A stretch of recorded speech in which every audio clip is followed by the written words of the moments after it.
All right. Looks like I am live across the board. Fantastic. All right. Well, hello everybody, and good day to you. It's Thank you guys so much for joining me today for this episode or this live show. Um, and We're going to be doing of course, we're going to be doing some geopolitical coverage. Um, Yes, my name, of course, if you haven't met me yet or you're watching Banner Backbone, my name is Shane Urich. I'm an independent geopolitical analyst. Um, Whether I'm working for the Firebrand project, which is my personal account, as well as I now work closely with Banner and Backbone, and I'm working and helping over at Center America as well. So the overall commitment does absolutely remain to be giving you guys the absolute best open source verifiable reporting on geopolitics, so you guys get the bigger picture, because of course you deserve to be as informed as the experts, and all that information is out there for you guys to have and get access to. So I'm going to continue to kind of bring you guys this information as a situation develops. I am quite tired today.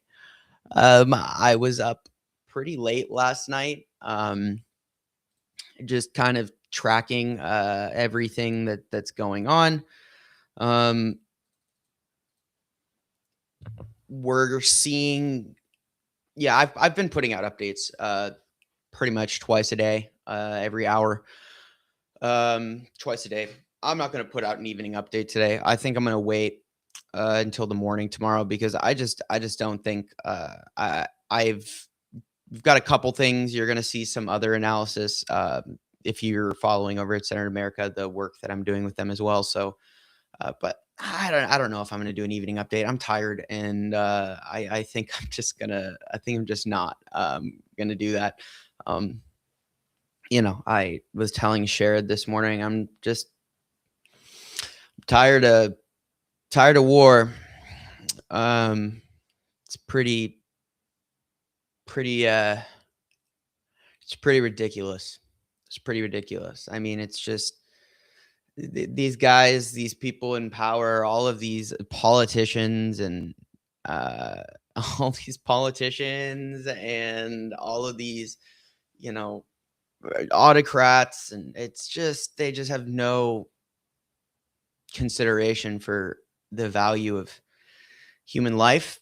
Um, it kind of looks like the U.S. is going to end up giving them the power they need in Iran to to basically give them wartime powers.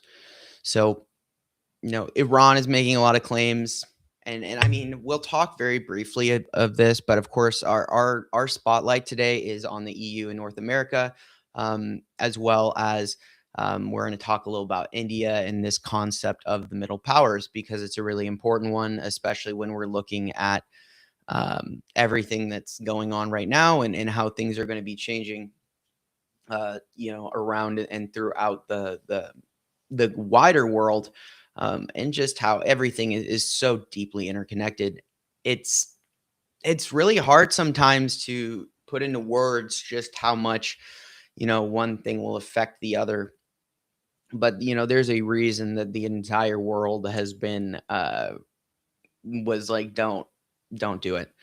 Uh, Now, my analysis I put out this morning, it really just seems like things are going to get drawn out. Um, and tomorrow when I look at all of this stuff, I'll give you guys another analysis. It just seems to me that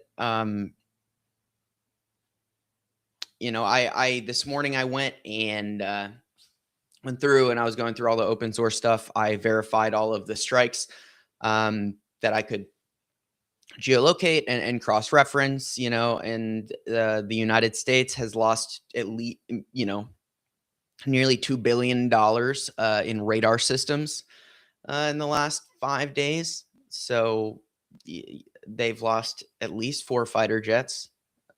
They have seen the the U.S. seat of power in the Gulf hit, um, particularly their internet and radar, basically command and control communications node. There was effectively destroyed. I mean, you can say what you want. I do think that absolutely there's some level of degradation. There is some part of this situation where they are losing launchers to attrition, but the Israeli claim, the American claim that they've, taken up 50% of their launchers in the first several days. I just don't think that's true. In fact, I find the statements coming out of CENTCOM and the and the Israel to be probably the least accurate as well. Okay, so hold on. So we're seeing different conflicting statements here. One of the things that's going on, this is why it's really important that we do open source information. One of the things that's going on in general is there's claims right now. Fox has reported that there was a Kurdish invasion that has been launched into Iran. So, now I'm also seeing conflicting reports on whether or not those Kurdish forces did and are invading. So, again, I have to highlight that both of these sides are getting hurt more than they want anyone to know. The United States and Israel are getting hurt so much worse than they, want everyone to know. Like these bases in Kuwait where the U.S. was hit, where they got hammered. Kuwait is reporting dozens of casualties to their soldiers and their bases, but the U.S. still is maintaining that it's less than 10 who were killed. It just doesn't seem plausible. And unfortunately, Western media in general still subscribes to the idea of U.S. total supremacy. There's really two conflicting theories. I'll summarize this really quick, and then we're going to get into the rest of the report. But going forward, there's two tracks that I'm considering. One is that Iran has already anticipated that everything above the ground was going to get bombed. And I think that is extremely realistic. It also matches and is in continuity with the movements and actions of Iran prior to the strikes. They had 5 weeks, to do that, and they did. They moved their launchers around. They dispersed them all over, and a lot of those things go underground. And yes, the U.S. and Israel can claim that they hit these sites, but like they're hitting like the door, like the outside of these bunkers. I mean, these are deep tunnels, hundreds of feet underground. If they hit, the door or whatever, the garage where they drive the missile, launching system out, that might stop them from doing that, but they just have to move it elsewhere. And all these systems have to be connected. I mean, there's just no way that they haven't built. I mean, from a archaeological perspective, if somehow humans make it, they're 10,000 years, I think one of the great wonders of the world will be the Iranian tunnel system, if we even make it that far. I mean, I can't imagine that thing's not crazy. I don't think it's realistic to assume that Iran would leave itself so vulnerable, especially considering that they've had a contingency for this for a long time. There's just a Western narrative that like people with brown skin are savages and are just technologically and all their countries and systems are inferior, and it just doesn't work like that. And I think that pollutes and poisons the mind of a lot of media in general. There is just a significant pro-US bias. I'm not biased, but like from where I'm sitting, the Iranian strikes on United States are strategically a victory. They're weakening the United States anti-air envelope capacity and their ability to intercept missiles. So even if they're launching at a lesser rate than they were, which it is notable, they're launching waves in the first days. They were launching waves of somewhere in the 120 at one point. And now these are, intermittent barrages every 3 to 4 hours. It's kind of intermittent, but, these are 9 to 30 missiles and drones, right? So the assertion that the lower rate of attacks is because of launcher attrition and successful strikes is pretty much only hedged on Israeli claims that are backed by the United States. And they have every incentive to tell the rest of the world that they're winning. It doesn't mean that they're winning. It also doesn't mean that everything Iran is saying is true either. But Iran's still launching missiles, and beyond that, Iran is taking out valuable targets. Iran is taking out the U.S. capacity and taking out U.S. C2 capacity, right? Command and control. And by taking out these $2 billion worth of radar systems and just communications, that does impact the United States' ability to conduct operations in the Middle East. They're talking about, and they probably already have, initiated a transfer of more anti-air systems from the Korean Peninsula to the Middle East. This is just, so there's that side, right? Where basically my idea and the way I see it is, yes, it's probably likely they could have taken out launchers. I don't believe a 50 launcher. Oh, Jesus Christ. Sorry. Hold on. Let's see here. Unofficial reporting coming in right now that Bahrain is getting hit again. There's a lot of just narrative control. This is not the war that, there's no transparency. Like I'm not sleeping, Sherrod's not sleeping. We're not sleeping because everyone else is just parroting the wrong stuff. And it's a huge problem because the United States is trying to justify a war domestically. And people in the country are not getting the right information. And Caroline Leavitt is lying. They don't have anything stored away. They cannot conduct an operation in the Middle East for an extended duration of time. And, that's my assessment. If they've got a bunch of stuff hidden away they didn't tell anybody, well, that's great. I'm so glad that they're going to turn around and waste that stuff that they hid on Iran instead of, using it to deter, threats like China. It's pretty ridiculous. Also the United States launched military operations in Ecuador. They did that last night too. The justification, of course, the justification not of course, was so that the United States is cooperating with Ecuador to combat narco-terrorism because, to be fair, let's see here. Yep. So the Senate has failed to pass the wartime resolution restricting Trump's power to launch strikes in Iran. Let me verify that really quick. And then I don't know. I mean, if this is true, I'm gonna make the assertion that the American Constitution is effectively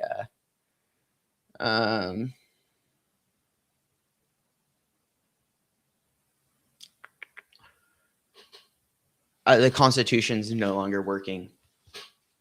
So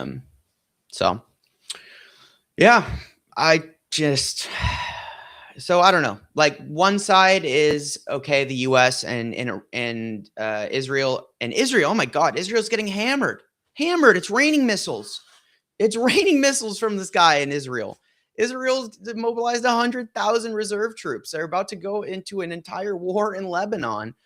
It's just, not to mention Iran, and all this is happening right next to the Sahel, the Horn of Africa, where yesterday, if you didn't see our newsletter yesterday, that you've got all these insurgencies, you've got the war in Sudan, you've got Ethiopia and the Tigray talking about going to war. Iran has close relationships with Islamic extremist groups like Janim, that are in the Horn of Africa in that region. It's just crazy. I mean, that this is, if you're wondering what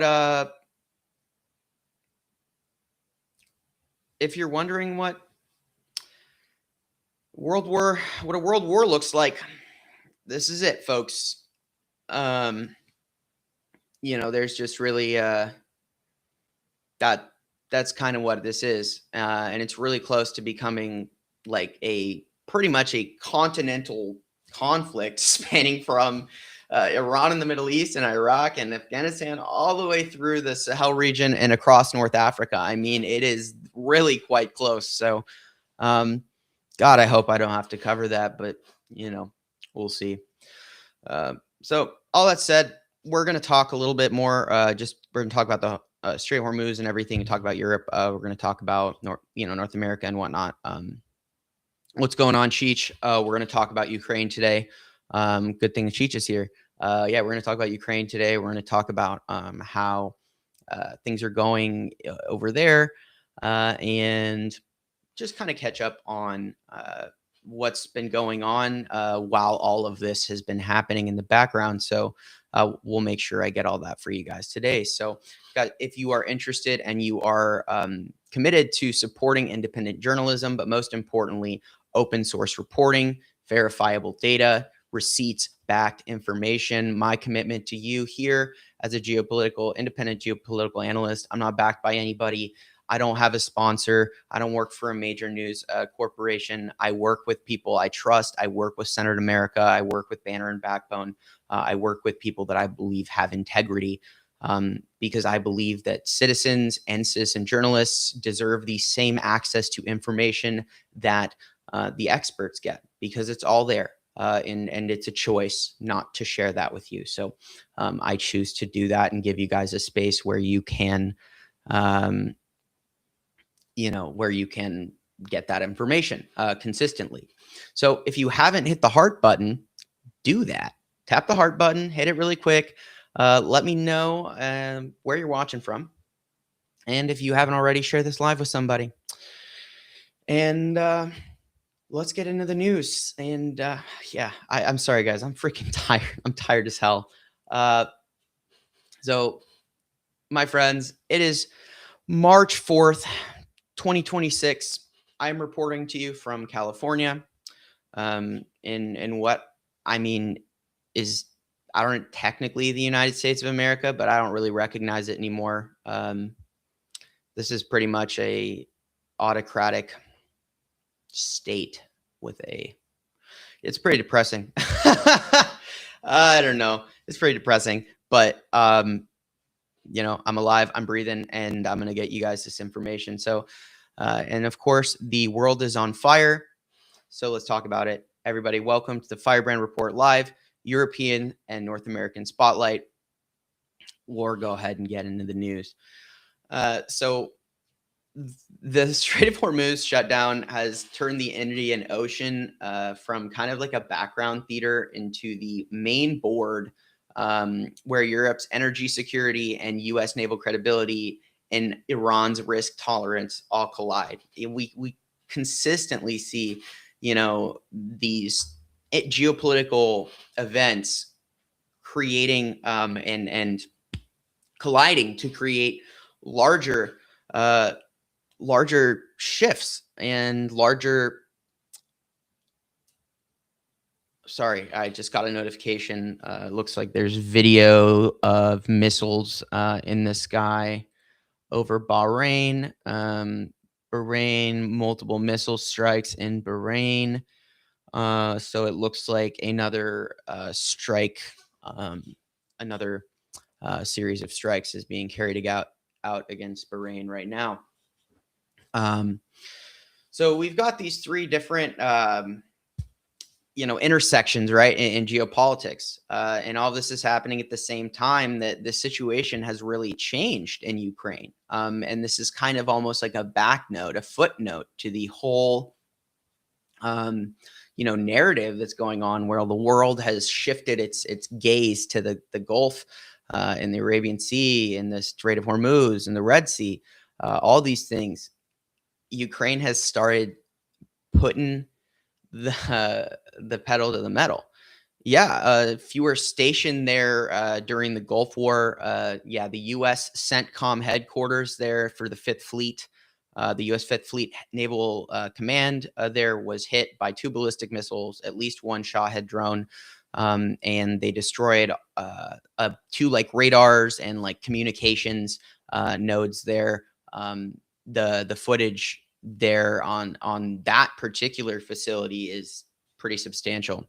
That thing, they declared it unsafe, and they pretty much pulled everyone who's like non-essential out of there. And I don't actually know if they still have people there or not. But yes, advances in Ukraine. Now 460 square kilometers have been liberated since January, and Russia is still just pouring missiles and drones into Ukraine's power grid. India has moved from talking about a trade reset with Washington to locking in a interim framework that's around $500 billion over 5 years, while quietly building a middle powers relationship with Canada, a relationship that has been truly, which has been pretty sour for quite some time. Question regarding the number: I heard 590 U.S. soldiers hurt or killed. That number, I believe, I heard was from Iran. Iran has also claimed that it has hit a U.S. naval destroyer. It has claimed a lot of things. It also claimed it hit the USS Gerald R. Ford, but haven't seen that. So Iran's going to claim a lot of things. Like, the same level of lying and rhetoric that's coming out of Iran is coming out of the United States. And I believe that the United States has found itself in effectively a peer-to-peer conflict, at least to the point where their overwhelming air superiority is not going to be enough to actually achieve that. So, in general, but I just want to highlight the stakes here. When we talk about these 3 things, it's one system, right? It's a story about how the Western order and whether it still delivers security and predictability for its allies and the middle powers. And if it doesn't, we'll see. The claims that the Kurds have entered into the conflict in Iran is conflicted.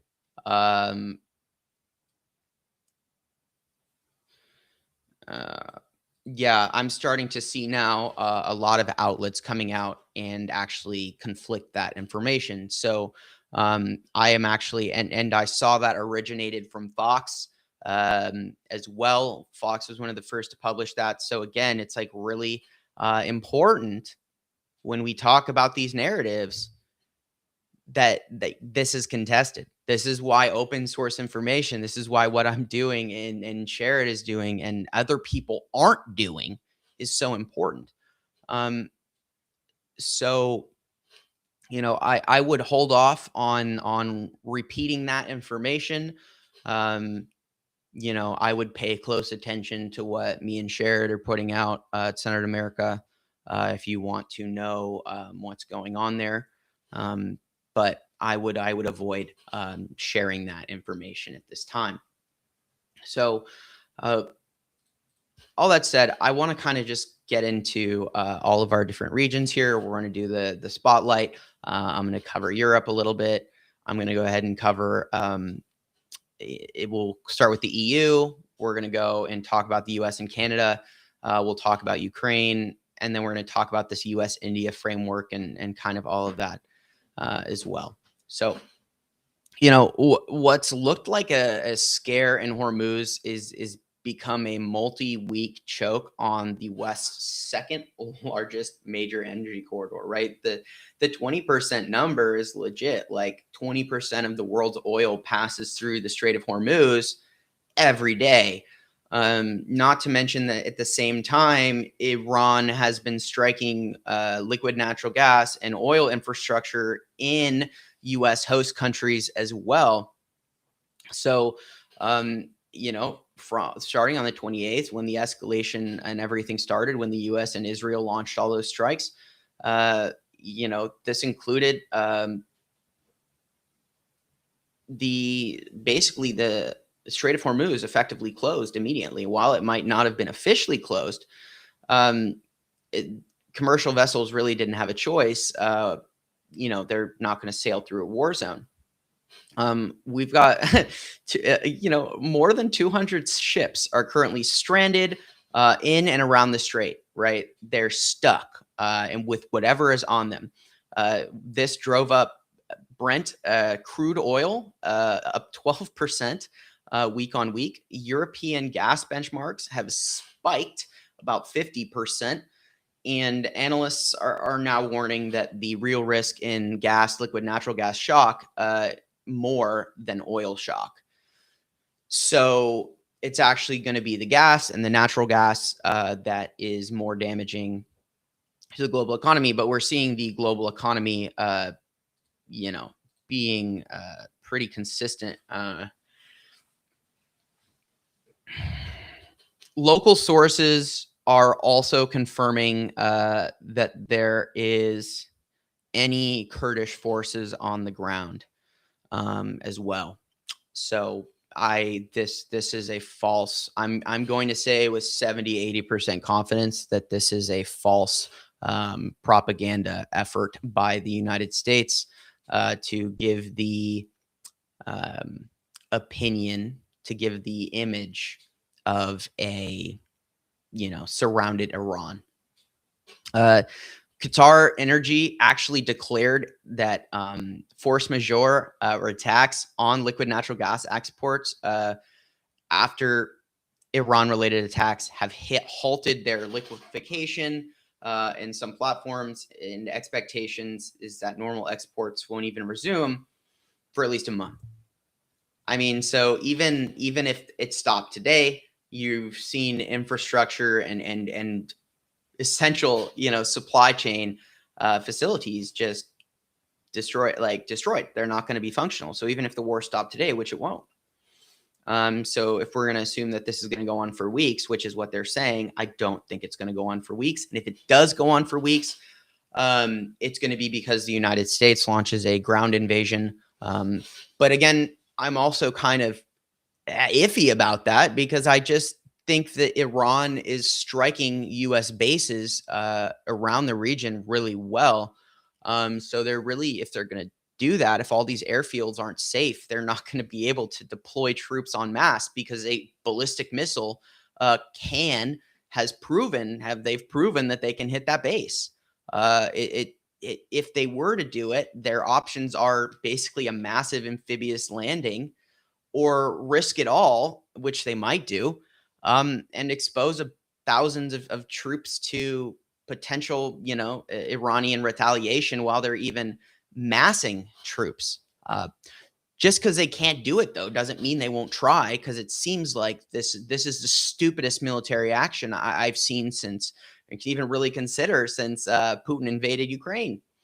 So, and all of this is happening, right? So if that gets drawn out, you're talking about JP Morgan and Iraqi officials are now saying that Iraq and Kuwait are also could be forced to curb output by more than 3 million barrels per day within days if Hormuz remains blocked, right? Because they need to export this oil. They don't have the infrastructure to just hold all of this oil, which means they just stop producing it. If this continues to remain blocked, you're talking about 3.8 to 4.7 million barrels per day, being trapped in the Strait of Hormuz. So the shutdown of the strait would force Iraqi and Kuwait to curb that output within days, and that's going to be very costly. This is really, I think, the first test of what we're going to talk about, this Western Indo-Rim system, or WIRO. Geographically, it is the Western Indian Ocean region, Hormuz, the Gulf of Aden, Bab el Mandeb, down through Mozambique Channel. This is carrying a huge share of global oil, liquid natural gas, and container traffic for India. This is the arena where it wants to act as kind of net security provider for Europe. It is the corridor that replaced Russia's cheap pipeline and gas. So India has also been working more closely with the EU. And that is kind of where you had them make the mother of all deals, all these fantastic, very, very good terms between the EU and India. 96% of tariffs going to be pretty much removed or lowered. They're removing trade barriers. So it's a very substantial and big, tightening between those two groups. And so, that's what I would say there. Oh, somebody here on my camera is telling me, there you go. That should be better. That my flag was backwards, and it was mirroring. So thank you for pointing that out.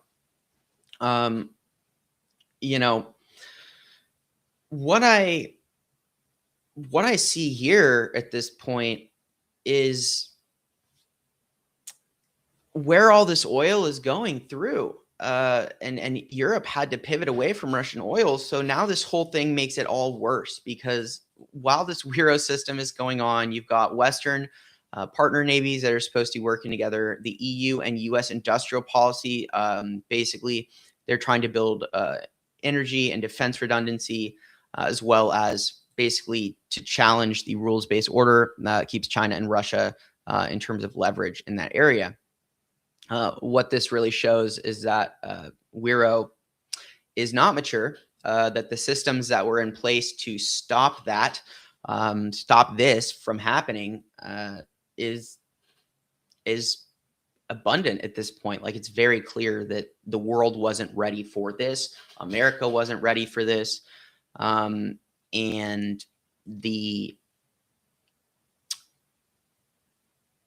this affects more than just oil and gas, right? So this is one of those things where you're going to see it affect a ton of different industries. Brussels, right? Europe, the EU, they're struggling, they're scrambling, they're convening energy crisis meetings. European refiners and airlines and industrial users are repricing everything from jet fuel to fertilizer. All of these things that are made and exported from these, global south or from the global east, these things are all stopping, because not only can you not sail a ship through there, now you're even seeing escalation in the Red Sea, right? So the Houthis actually did strike a vessel. It was confirmed today across my channels. I was reporting that. And I'll get you the name of the vessel. And that vessel was forced to be abandoned, which then, of course, drives up maritime insurance. They start canceling. Companies start basically stopping their vessels. So they can't be insured. They don't want to send them out there. And it just all kind of compounds into something that is, it's like a traffic jam on the global economy.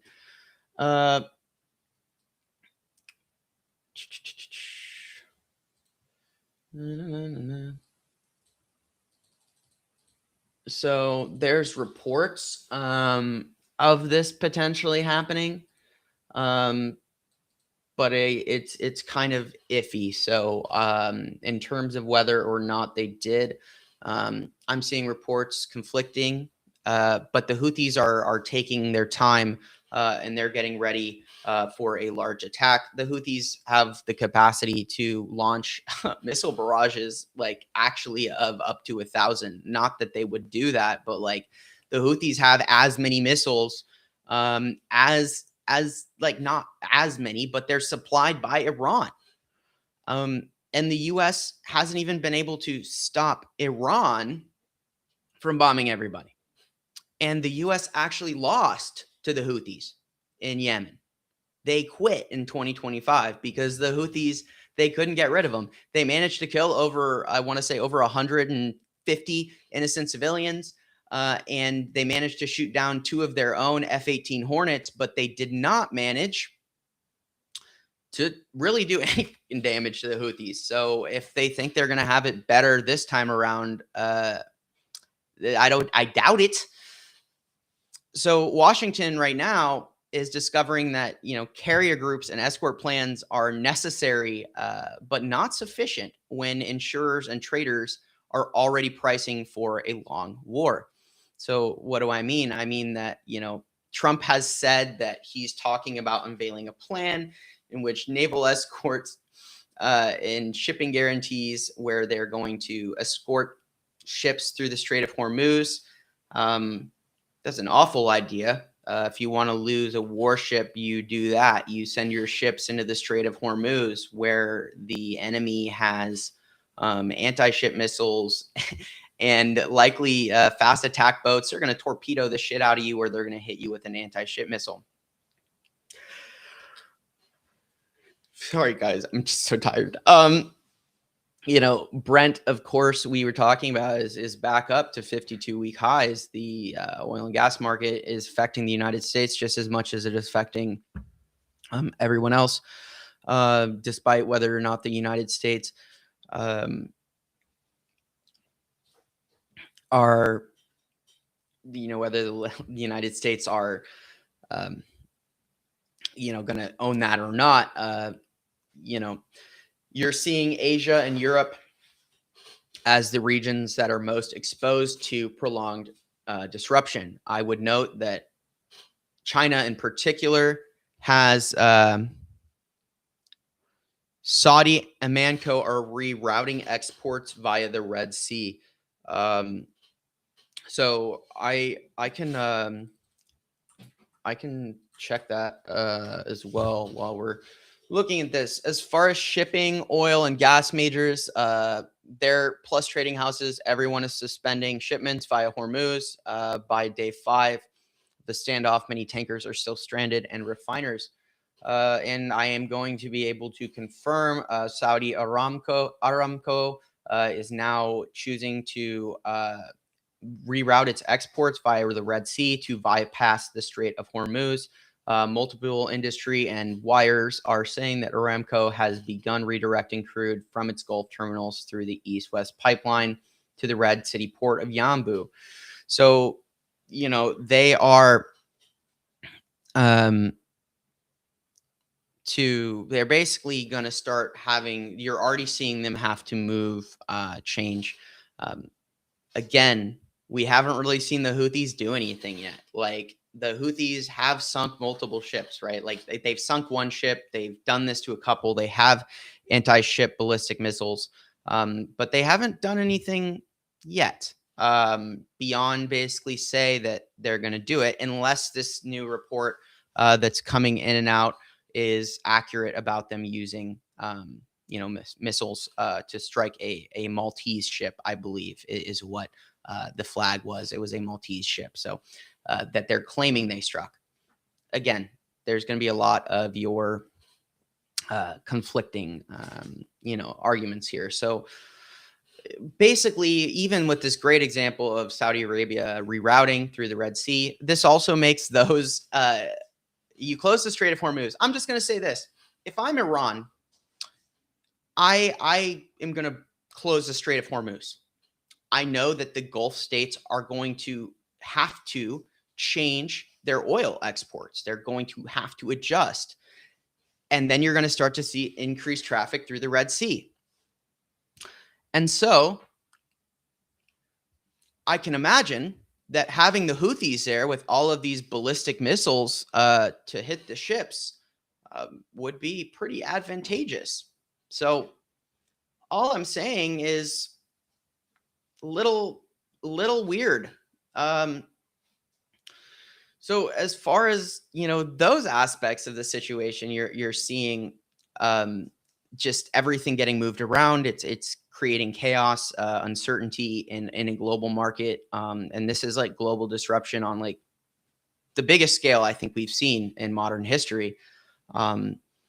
So At the same time, Canada is tightening its own leverage over alliance logistics. Ottawa's updated approach to military and high-risk overflights, scrutinizing and in some cases constraining certain routes and cargoes, is not about this week's crisis, but it's actually about the next decade. So Canada has changed their rules in terms of monitoring their airspace to basically raise prices and limitations on US flights in and over Canada. So yes, to reach a lot of places in the world, you have to fly over the Arctic Circle. Well, now those airlines actually, they're going to have to pay larger fees where they were not being charged that in the past. So this is going to be a major disruption financially in the U.S. Air logistics as well as passenger flights, all those things. Those costs are just going to be absorbed and passed on to the consumer. So you're just going to see basically traveling on American Airlines, that's going to get more expensive. That's basically what that means. And it also means that it's going to make the U.S. particularly, is going to make things harder for them, which Canada has done a great job basically resisting coercion by the United States Trump regime. At this point, I think I'm just going to say that every time, because after Congress has failed to limit the war powers of Donald Trump and his billionaire oligarch techno-fascist backers, at that point, I would say they have achieved regime status. There is no checks or balances. There's nothing to be done until Americans decide they're over it. And I hope I get a report on that. But I think I have to say, from my perspective, that the Constitution is not working, because this is if there's one decision a people's should have as a country, it's whether or not they want to send their youth to die in a war. And that power should be maintained by Congress, the legislator, the most direct representation of the people. It's not a unilateral decision that should be made by a bunch of narcissistic pedophiles who have captured the government on the behalf of Israel and Russia, to the detriment of the entire country. So, explain to me how the America that I was taught in school that exists with a series of checks and balances, those checks and balances in particular, being the limitation of things like the president being able to declare war. And I just don't see it. I don't see it anymore. I don't see anything that I was taught. And I think that Americans are lying to themselves if they think that there's any kind of remaining government system that is so it's pretty dark, but hopefully, I say in that sense, it's always, the extremes that are going to drive the ability for more people and more folks to realize that maybe this is wrong. Maybe we should stop this. So hopefully the stressors here, hopefully, I guess, this war and the irrefutable evidence that we're going to see, as well as the economic pain and the credibility inflicted upon the United States, it will definitely, go that way as well. And I just think this is gonna go. I mean, pedophiles. Yes. Oh, there's a YouTube comment here. It says, "Oh, that's really nice." I don't usually look at these YouTube comments. I'm gonna put it up on the screen so you guys can see exactly what the YouTube bots are, because YouTube's a little different. YouTube is pretty toxic. There's a lot of bots on there. I don't know if all of these guys are bots or not. I think a lot of them are, but some of them I think are just like brain rotted to hell. Because it's like, oh, what? They're pedophiles? Shut up. I mean, have you seen the Epstein files? Have you seen the Epstein files? They're out there. I mean, he's got his names in there more than anyone else. I don't know what you mean, unless you're blind. But then again, I feel like a blind person can use their ears. So you're clearly just a Nazi, and I just wanted to put you up there, buddy. So we're gonna continue here. I'm just power. Yeah, I'm gonna power through this. Ukraine. This is good. This is good. I need this. We all need this. Let's talk about Ukraine, because Russia's getting whooped. Whooped. It's beautiful to see. It's beautiful to see. The latest reports on the Ukrainian counteroffensive that was launched following basically this all started in February, when Starlink was cut off, and Russian forces lost their ability to act on the ground efficiently using their drones and coordinate their communications. It turns out that Russia was leaning extremely hard on the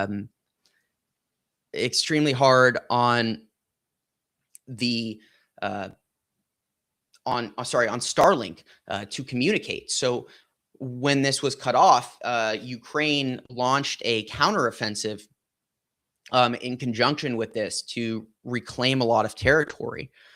And this is substantial. I mean, this is very effective. Ukraine, in the last several months, I want to say it was like late last year, there was a lot of complaints within the Ukrainian armed forces about leadership and, how they were handling the situation, troops and just logistics. There was a lot of rot and confusion in the Ukrainian military structure, kind of those relics of the old Soviet doctrine. One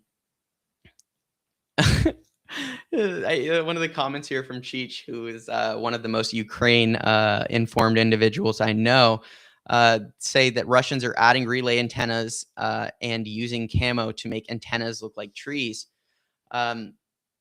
Yes, they are definitively losing. And we're seeing actually a crazy counterattack. I mean, these are some nice looking counterattacks. And it's because I think in part that these Ukrainian commanders, they've taken these people who have been fighting this war, and they're starting to replace this old guard, these people who, think and still act under the Soviet doctrine. And they're replacing them with flexible on the ground commanders who understand drone warfare, who have been fighting. And it's changing the dynamic of the battlefield, because you have to think too, from a certain perspective, Russia's rate of attrition is crazy. The casualties been well over 1 million. They might hit 2. I'm not going to say no, because they keep coming, and now they're losing ground. And I mean, they're really losing ground. So on multiple fronts, Ukraine is counterattacking. Ukrainian forces are conducting counterattacks in the Orkiv, the Hulayapolya, the Oleksandrivka belts, as well, and near Pokrovsk, liberating dozens of localities, and by government count, at least 460 square kilometers. This is territory that Russia paid for, every foot, with dozens, hundreds of bodies in some places. In some settlements, it's thousands. Even if they're slowly losing territory in other places, the fact that they've been successfully countering these counterattacks is like Russia has to take that back. And these are supposed to be the claims. Russia is maintaining that it's winning. And this is a good example of why we should be extremely skeptical of the United States and what Israel is saying, because Russia is getting whooped so hard. And they can't even, and they can't even, they won't admit that it's happening. So when big countries are fighting a country that the assumption is that that country is lesser and will lose, that country will lie about what's happening. why would you not expect other countries to do the same thing? If being a liar is in your best interest as a politically motivated or a power hungry nation or an imperialist country, whatever, you're just going to continue to not be a truther. They won't lie, they just won't truth. So, eventually it will come out though. And that's the biggest thing is, oh my. Now Iran is hitting, it looks like now Iran is hitting the Kurdish resistant groups. So they're hitting the Kurds that are supposed to be invading them, allegedly. So, this footage looks pretty legit, but you never know with AI. But I'm super happy to hear this news coming out of Ukraine. And I think that Russia is on its last legs. I think that Russia has been collapsing, but maybe we see it sooner. Maybe we see it this year. I'm not going to rule it out, especially if Ukraine is able to just undo all of this. Like the Russian military bloggers, they're freaking out. And they're talking about it because they have VPNs. Like they're freaking out right now. They're like, what is going on? That's a good question. So as we kind of continue along the front here in the Novopavlivka direction, the Institute for the Study of War has geolocated recent Ukrainian advances southwest of Novomy Kulaivka and along the Novopavlivka axis, indicating that Kyiv is still finding tactical opportunities despite Russian pressure, right? So even though they're under pressure, even though Russia is pushing hard on them, they still maintain the ability to counterattack and effectively. And for Russia to win, this just can't happen. And generally into early March on a national level, Russia is continuing large-scale drone and missile barrages against infrastructure. Some are involving hundreds of projectiles in a single night, causing the rolling blackouts and stressing Ukraine's grid as winter ends. And winter is coming to an end in Ukraine.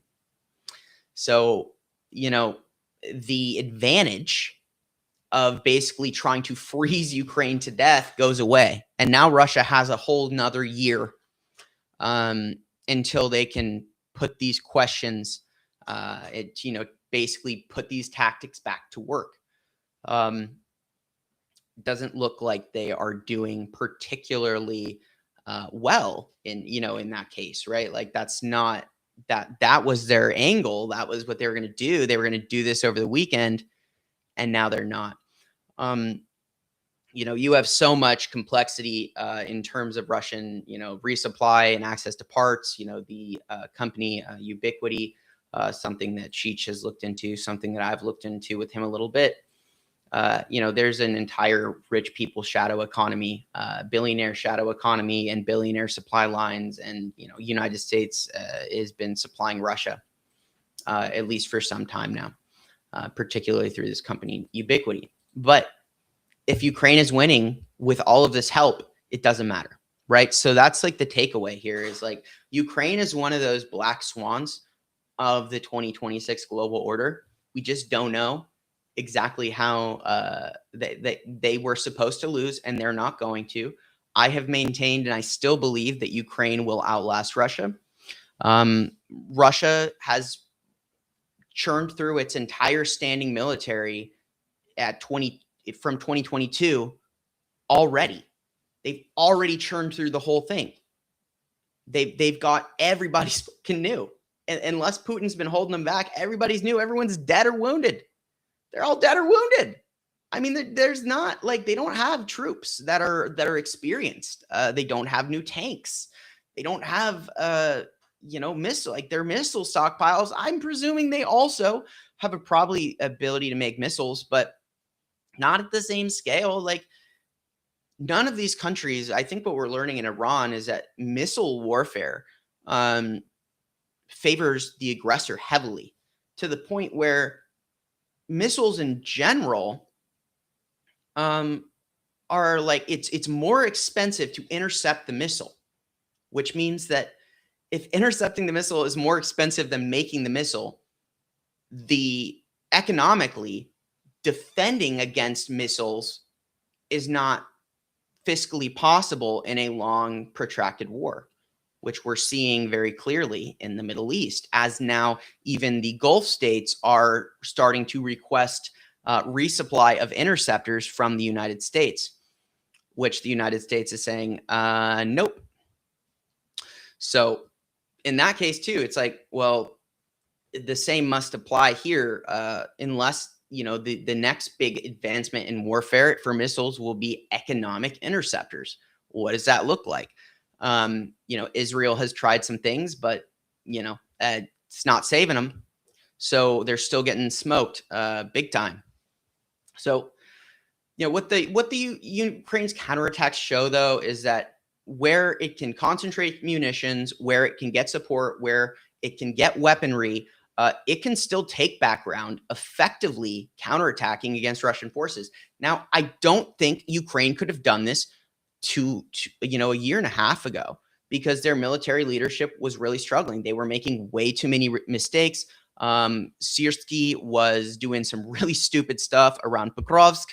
But ultimately, guys, war always favors the defender, and drone warfare overwhelmingly favors the defender. Defense has always been preferable, right? Like if you can dig in and have a strong position and defend from there, that's great. That's what you would expect. But at the same time, Jesus Christ.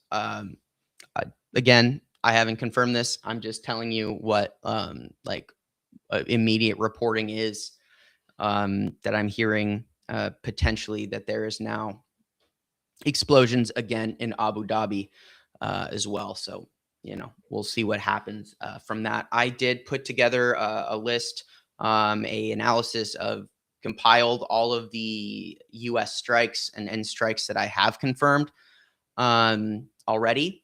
And that's going to be out with Senator America today. So keep an eye out for that. But of course, there's more strikes every day. I mean, there's more strikes every minute.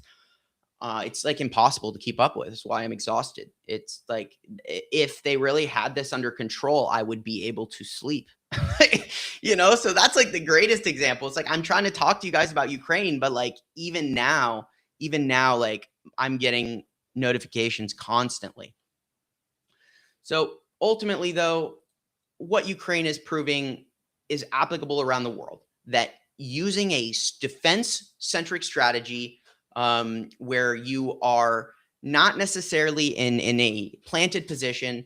And if you want to make an assumption, right, that, Ukraine's not using a lot of ballistic missiles, they're using drones, and it's still working pretty well for them. The same would apply even if they took out, where we see Ukrainian military has broken through Zaporizhia. Let me see if I can get more information on this. I'm being fed this right now. So yeah, I mean, I'm not doing another update on this today because I just am like, I'm just over it. Okay, so the breakthrough is real as reported. So it appears Ukraine's air assault forces state that their 132nd Separate Reconnaissance Battalion broke through Russian defensive lines on the Alexandrivka axis, which sits at the junction between Donetsk, Zaporizhia, and Dnipropetrovsk regions. According to the General Staff communiques, the operation destroyed Russian firing positions, manpower, and ammunition depots, disrupted Russian offensive plans, and opened a bridgehead for further tactical advances. Let's go ahead. I would like to go here. I want to see if we get a map of where this is going on. Let's see if I can show you guys. Also, find that here. So basically, though, I'll say that this in general, I'm not going to. Front section became the most active. Yeah. So it's the Alexandrovsk. I don't know. I don't know what region that is in Cheech. Is that Donetsk? Is that, Dnipro? Is it Zaporizhia? I don't know exactly where. So the last thing I'll talk to you guys kind of about today. I know we've wandered around, but I do think it's important to like use all of this context um, to do all these things. So I just, yeah, okay. So check that out for me. Or if you can find a map in the chat, or like a good war map, like from the Institute for the Study of War, or if you can find it in these links here, Cheech, there's a link in the chat. If you can tell me which map it is on there, I'll pull it up and talk about it really quick. The interesting thing about India basically froze its framework deals with the United States on trade after the Supreme Court ruled that it was that its tariffs themselves. What the hell? Some weird. Sorry, my phone opened in my pocket. Oh my god, Grok! It was Grok. Grok opened in my pocket. He's trying to listen. So after this, U.S. Indian officials, they freeze this, and then recently, in the last 2 days, they did confirm that some tentative framework has been put into place again, where India is going to commits to purchasing roughly $500 billion of U.S. goods over 5 years, including petroleum, defense equipment, electronics, aircraft, pharmaceuticals, telecoms, and cooking coal. And coking coal. Unless I misspelled that. Let me see. Coking coal, unless that is a fire, just coal fired for, okay, it's for industry. So, yeah, I do need to delete the app. So basically, this joint statement came out. India says we're going to swiftly implement this. If you hold this up against exactly the same deal with the United States, the mother of all deals, this deal that the U.S. made, it's very non-binding.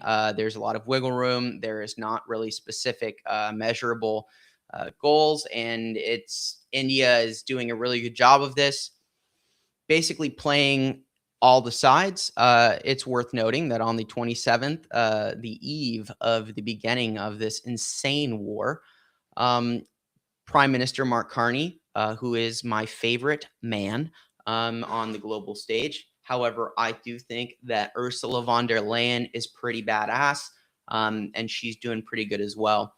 Those are two big heroes right there, pro-democracy peeps. When he's visiting India, he's trying to essentially convince India to be part of his middle powers framework, and they are basically reworking their relationship that's been pretty sour for a while. And they did agree with a target of a comprehensive deal by November, and that includes a $2.8 billion uranium package in cooperation on energy, AI, quantum, and education.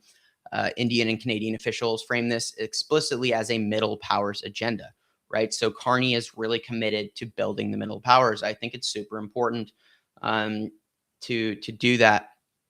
Okay, Luhansk Oblast, Ukraine.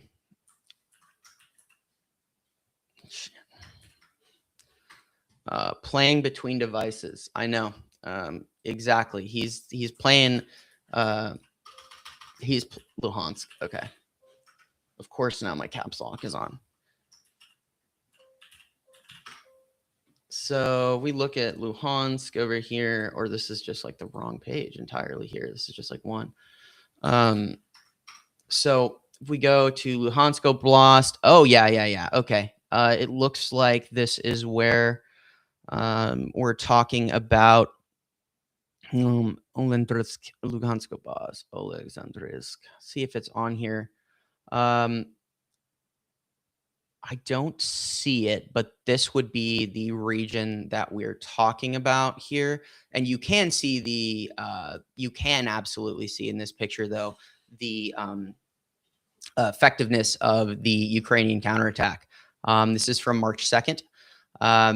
But this is a huge counteroffensive in Kharkiv, pushing them back.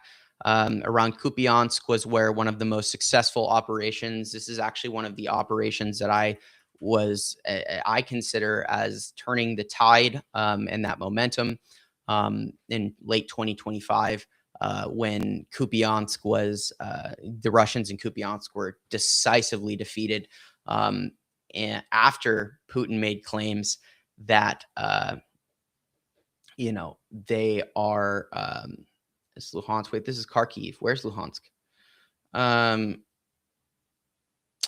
don't know if it'll tell me here, but Liman. So anyway, we'll look at that, but you can just see as you go through here, all these counterattacks, right? This is great for Ukraine. I love seeing this blue, right? And even Konstantinivka, right? The Russians, they're trying to go around and encircle Konstantinivka because, of course, you have the fortress belt here, which they're not doing too well. They're not going to be able to take those territories. So the point I really want to talk about when I'm talking about India as well is that India is basically just sitting in a position where they're able to play every side and benefit from every side.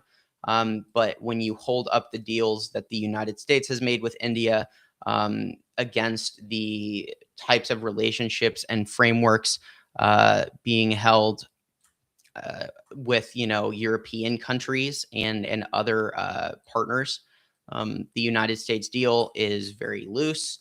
And it is intentionally kind of vague in a certain sense for that reason. It doesn't necessarily. Let's see. I have this map here as well. Let's find it on the thing here. So basically, it looks like this is over by Bakhmut, Kramatorsk here. Okay, so this is into Luhansk. Okay. Yeah. Okay, so here's Luhansk over here. So I can show you guys this place on the map really quick before I go.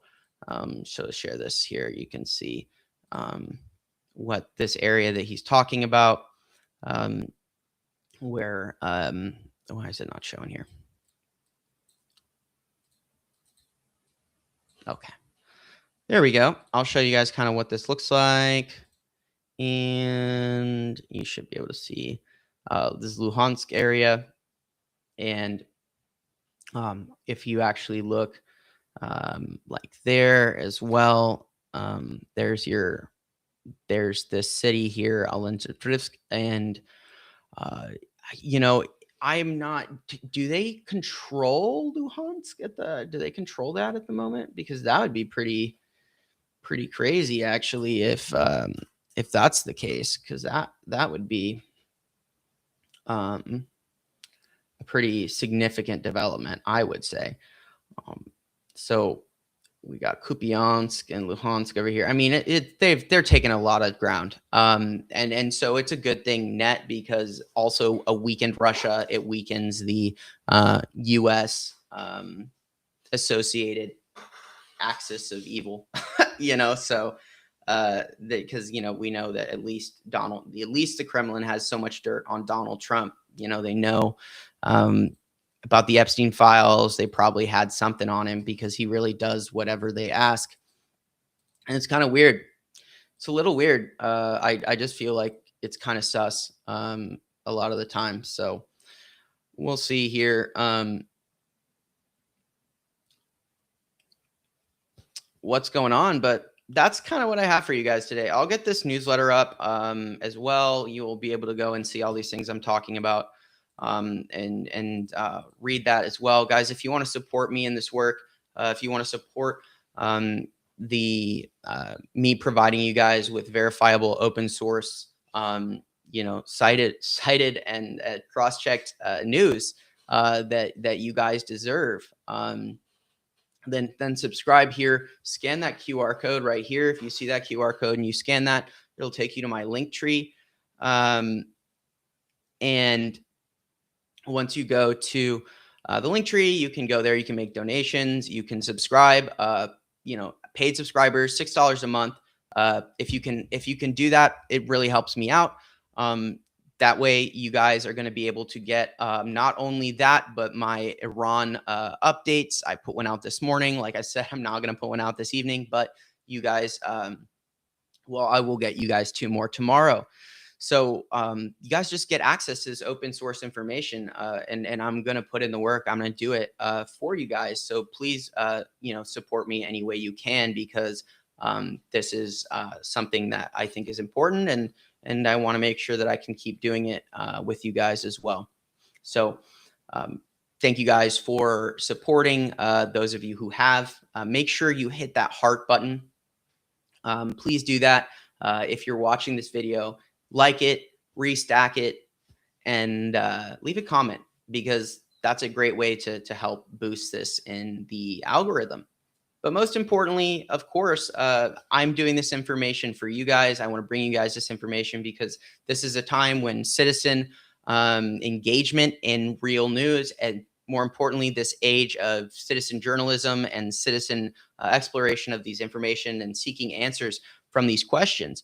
That is really important, and I am going to continue to do my best to be a place where you guys can come and get information that you can trust, so you can go and talk about these things and actually really have educated and guided conversations on what's happening throughout the world, because this is a show for all people, because part of self-determination, part of democracy, and the right of every person on this planet to be treated like a human being, to have fundamental rights, to not be afraid or to be persecuted by or for arbitrary things like the color of their skin, or what they choose to call themselves, or the country where they were born, such things that they have no control over whatsoever.